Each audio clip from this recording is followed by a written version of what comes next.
10월 17일 화요일 새벽기도에 오신 여러분들을 주님의 이름으로 환영하고 축복합니다. 어제 우리 황현호 집사님, 고 황현호 집사님 장례 예식 잘 마쳤습니다. 이번 주 주일 일부 예배 때 유가족분들이 인사하러 오신다고 하니까 여러분들 혹시 뵈시면 위로해 주시면 감사하겠습니다. 오늘 기도하면서 새벽기도 시작하겠습니다. 사랑의 하나님 아버지, 감사합니다. 우리의 삶 속에 여러 가지 아픈 상황들이 닥쳐오는 중에도 언제나 하나님이 우리의 편이심을 기억하며 하나님을 붙잡고 나아갈 수 있도록 인도하여 주시니 감사합니다. 오늘 하루의 삶도 주님 앞에 올려드리는 가운데 우리에게 오게 될 여러 가지 사탄의 유혹과 또 사탄의 저주와 이 모든 어려운 상황들 속에 오직 하나님을 바라보게 되기를 소망합니다. 우리의 인간의 연약함으로 버텨내기 힘든 일들을 하나님이 보호하심으로 우리가 버텨낼 수 있도록 주님 우리 삶 속에 강하게 친히 역사하여 주시옵소서. 주님의 손 붙잡고 주님이 주시는 능력에 힘입어서 주님이 주시는 지혜와 열정과 용기를 가지고 이 땅에서의 삶을 승리하며 살아낼 수 있는 저희 한 사람 한 사람이 되도록 주님 인도하여 주시옵소서. 감사를 드리며 예수님의 이름으로 기도드립니다. 아멘. 오늘 우리에게 주시는 하나님의 말씀은 구약성경 민수기 22장 1절부터 20절까지의 말씀입니다. 민수기 22장 1절부터 20절까지의 말씀을 봉독하도록 하시겠습니다. 이스라엘 자손이 또 길을 떠나 모압 평지에 진을 쳤으니 요단 건너편 곧 여리고 맞은편이더라. 십볼의 아들 발락이 이스라엘이 아모리인에게 행한 모든 일을 보았으므로 모압이 심히 두려워하였으니 이스라엘 백성이 많음으로 말미암아 모압이 이스라엘 자손 때문에 번민하더라. 미디안 장로들에게 이르되 이제 이 무리가 소가 밭의 풀을 뜯어먹음 같이 우리 사방에 있는 것을 다 뜯어먹으리로다 하니 그때에 십볼의 아들 발락이 모압 왕이었더라. 그가 사신을 부올의 아들 발람의 고향인 강가 부돌에 보내어 발람을 부르게 하여 이르되 보라, 한 민족이 애굽에서 나왔는데 그들이 지면에 덮여서 우리 맞은편에 거주하였고 우리보다 강하니 청하건대 와서 나를 위하여 이 백성을 저주하라. 내가 혹 그들을 쳐서 이겨 이 땅에서 몰아내리라. 그대가 복을 비는 자는 복을 받고 저주하는 자는 저주를 받을 줄을 내가 알미니라. 모압 장로들과 미디안 장로들이 손에 복채를 가지고 떠나 발람에게 이르러 발락의 말을 그에게 전하매 발람이 그들에게 이르되 이 밤에 여기서 유숙하라. 여호와께서 내게 이르시는 대로 너희에게 대답하리라. 모압 귀족들이 발람에게서 유숙하니라. 하나님이 발람에게 임하여 말씀하시되 너와 함께 있는 이 사람들이 누구냐? 발람이 하나님께 아뢰되 모압 왕 십볼의 아들 발락이 내게 보낸 자들이니이다. 이르기를 보라, 애굽에서 나온 민족이 지면에 덮였으니 이제 와서 나를 위하여 그들을 저주하라. 내가 혹 그들을 쳐서 몰아낼 수 있으리라 하나이다. 하나님이 발람에게 이르시되 너는 그들과 함께 가지도 말고 그 백성을 저주하지도 말라. 그들은 복을 받은 자들이니라. 발람이 아침에 일어나서 발락의 귀족들에게 이르되 너희는 너희의 땅으로 돌아가라. 여호와께서 내가 너희와 함께 가기를 허락하지 아니하시느니라. 모압 귀족들이 일어나 발락에게로 가서 전하되 발람이 우리와 함께 오기를 거절하더이다. 발락이 다시 그들보다 더 높은 고관들을 더 많이 보내매 그들이 발람에게로 나아가서 그에게 이르되 십볼의 아들 발락의 말씀에 청하건대 아무 것에도 거리끼지 말고 내게로 오라. 내가 그들을 높여 크게 존귀하게 하고 그대가 내게 말하는 것은 무엇이든지 시행하리니 청하건대 와서 나를 위하여 이 백성을 저주하라 하시더이다. 발람이 발락의 신하들에게 대답하여 이르되 발락이 그 집에 가득한 은금을 내게 줄지라도 내가 능히 여호와 내 하나님의 말씀을 어겨 덜하거나 더하지 못하겠노라. 그런즉 이제 너희도 이 밤에 여기서 유숙하라. 여호와께서 내게 무슨 말씀을 더하실는지 알아보리라. 밤에 하나님이 발람에게 임하여 이르시되 그 사람들이 너를 부르러 왔거든 일어나 함께 가라. 그러나 내가 네게 이르는 말만 준행할지니라. 아멘. 오늘부터 약 일주일 동안 재미있는 동화 같기도 하고 설화 같기도 한 이야기를 들여다보게 됩니다. 여러분들이 많이 들어보신 이야기입니다. 그리고 많이 헷갈리시는 이야기이기도 합니다. 자, 이 이야기의 주인공이 발람인지 발락인지 일단 헷갈립니다.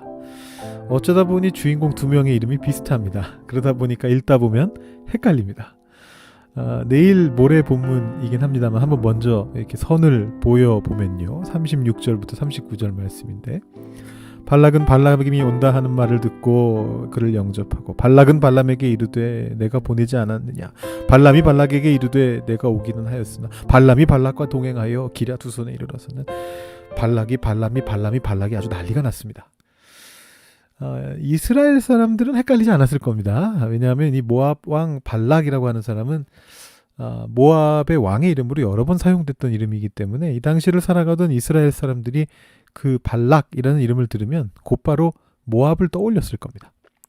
발람은 아마도 당대에 굉장히 유명했던 어떤 슈퍼스타 점술가의 이름이었던 것 같습니다. 그래서 아마 이스라엘 사람들은 크게 헷갈리지 않고 이 이야기를 읽었을 것 같습니다. 근데 우리는 좀 헷갈리죠.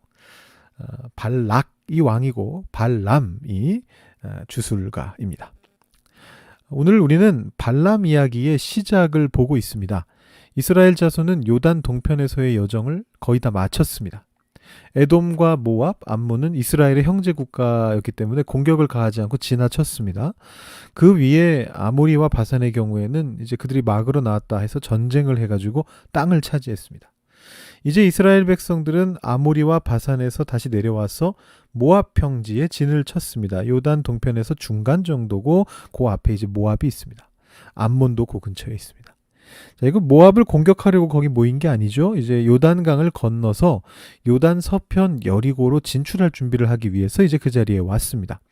그런데 이제 강력한 군대가, 그것도 아주 많은 숫자의 백성들이 자기 나라 바로 앞에 있다는 것 때문에 두려워하던 이 모압의 왕 발락이 이걸 어떻게 하면 해결할 수 있을까 고민하다가 찾아낸 해결책이 뭐였냐면, 유명한 주술사 발람을 초청해서 이 이스라엘 백성을 저주하게 하면, 신의 능력으로 저주하게 하면 혹시나 자기들이 이길 수 있지 않을까, 전쟁을 생각하면서 이 발람이라고 하는 주술가를 초청하게 됩니다.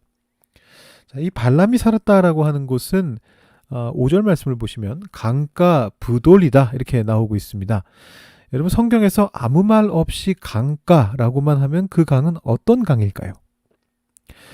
성경에 있는 유명한 강이 요단강이기 때문에 요단강가가 아닐까 이렇게 착각하기 쉽습니다만, 사실은 메소포타미아 지역을 흐르는 두 큰 강 중에 티그리스와 유브라데죠.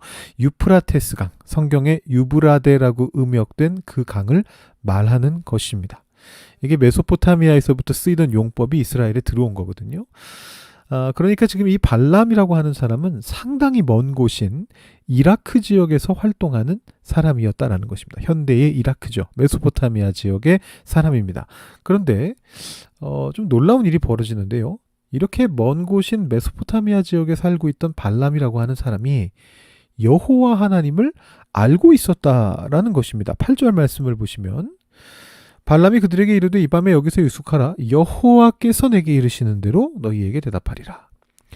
이게 상당히 흥미로운 일입니다. 왜냐하면 여호와 하나님의 이름은 모세가 이스라엘 백성들을 데리고 출애굽하기 직전에 하나님께로부터 직접 계시받은 이름이거든요. 근데 성경은 발람이 도대체 어떻게 여호와 하나님의 이름을 알고 있는지, 여호와라고 하는 그 이름을 어떻게 알고 있는지, 그리고 이 발람이라는 이방 주술가가 어떻게 여호와 하나님과 소통을 하고 있는지에 대해서는 아무런 설명을 해주지 않고 있습니다. 그냥 발람은 당연하다는 듯이 하나님께 묻고 하나님은 발람에게 대답을 해줍니다. 이 하나님의 첫 번째 답변은 12절에 나오고 있습니다. 너는 그들과 함께 가지도 말고 그 백성을 저주하지도 말라. 그들은 복을 받은 자들이니라. 자, 이렇게 거절을 한번 당하고 나서 발락이 사람들을 다시 보내서, 더 높은 고관들을 보내서 발람을 또 부릅니다. 그랬더니 이제 발람이 다시 한번 하나님 말씀을 기다리는데요. 하나님의 두 번째 답변은 이것이었습니다. 20절 말씀을 보시면, 그 사람들이 너를 부르러 왔거든. 일어나 함께 가라. 바뀌었죠? 그러나 내가 너에게 이르는 말만 준행할지니라 라고 그렇게 이야기를 하십니다. 자, 그 다음에 내일 본문이긴 합니다만 발람은 하나님의 음성을 한 번 더 듣게 됩니다. 이 발람의 이야기에서 굉장히 우화적인 그런 성격을 띠는 본문인데 여러분도 잘 아시는 내용이죠. 발람이 타고 가던 나귀가 여호와의 사자를 보고 멈춰서게 되는 이제 바로 그 스토리인데요. 내일 이제 이 스토리는 조금 더 자세하게 살펴보겠습니다만 이 나귀 이야기의 결말도 이 지금 보고 있는 20절 두 번째 하나님 답변과 똑같은 내용입니다. 35절 보시면요. 그 사람들과 함께 가라. 내가 네게 이르는 말만 말할지니라. 이렇게 되어 있습니다. 같은 얘기가 계속 반복돼서 나오죠. 이 발람 이야기의 특징인데요. 의도적으로 이야기를 반복하면서 그러나 강화시키면서 그 분위기를 고조시키는 이제 그런 특성을 갖고 있습니다. 나중에 보시면 발람이 이스라엘을 저주하라라는 그 발락의 요청을 받고서 실제로는 하나님 말씀을 듣고 거꾸로 이스라엘을 이제 축복하지 않습니까? 그때도 4번에 걸쳐서 축복이 점점 더 커지고 반대로 왕 발락, 모압 왕 발락의 반응은 점점 더 부정적으로 바뀌게 되는 그런 장면을 보실 수 있게 될 텐데 이 시작 부분에서도 발람이 모압의 사신들을 따라서 발락에게 나아갈 때도 하나님의 음성을 총 3번을 들으면서 점점 더 강력해지는 하나님의 음성을 듣게 됩니다. 근데 결국은 그 음성의 내용을 요약하면 하나입니다. 처음 들었던 그 내용이거든요. 12절에 나오는 바로 그 내용이죠. 그 백성을 저주하지 말아라. 그들은 복을 받은 자들이다. 모압 왕 발락이 돈을 많이 주고 사람을 보내서 이렇게 사탕 발림을 하면서 저주하라고 하겠지만 너는 그 저주를 해서는 안 된다. 왜냐? 그들은 복을 받은 자들이기 때문이다. 라고 그렇게 하나님께서 말씀하고 계십니다. 하나님이 지키시기로 마음 먹으신 그런 존재, 하나님이 복을 주기로 마음 먹으신 그런 존재가 있을 때 그 존재는요, 강력한 저주조차도 피할 수 있다라는 사실이 오늘 본문을 통해서 나타나고 있습니다. 모압 왕 발락의 강한 증오심과 그 강한 재력도 또 발람의 뛰어난 어떤 그 영적인 능력도 이스라엘 백성을 저주하게 만들 수가 없었습니다. 왜냐하면 하나님이 직접 거기에서 역사하시면서 저주하지 못하게 막으셨기 때문이죠. 여러분 혹시라도 여러분의 삶 속에서 여러분의 인생 속에서 어떤 저주, 뭐 요즘이야 무슨 신적인 저주 이런 개념은 여러분 별로 들으실 일이 많지 않겠습니다만 혹은 저주와 같은 어떤 것들 여러분의 인생의 삶에 흐르는 어떤 부정적인 기운 혹은 어떤 강력한 사탄의 역사 이런 것들을 혹시 두려워하고 계시다면 여러분 그러실 필요가 없습니다. 하나님이 여러분들을 선택하셨고 여러분들을 지켜주려고 하시기 때문에 여러분은 그런 것에 당하고 싶어도 당하실 수가 없습니다. 예수님께서 십자가에 달렸을 때 이 나무에 달린 자는 저주받은 자라는 율법의 말씀이 있었기 때문에 예수님은 사실은 저주받은 자가 되신 것이거든요. 사람들이 볼 때 분명히 명백하게 저주받은 자가 되었음에도 불구하고 그 저주가 예수님의 부활의 사건에 아무런 영향을 미치지 못했던 것과 똑같습니다. 우리는 저주받을 수 없는 존재들입니다. 물론 우리가 조심해야 할 부분은 있습니다. 저주 말고요. 사탄의 어떤 부드러운 속삭임, 작은 유혹, 오히려 이쪽은 두려워해야 됩니다. 저주가 아닌 것처럼 다가오는 어떤 사탕발림과 같은 사탄의 유혹에는 우리가 넘어가게 될 때가 있습니다.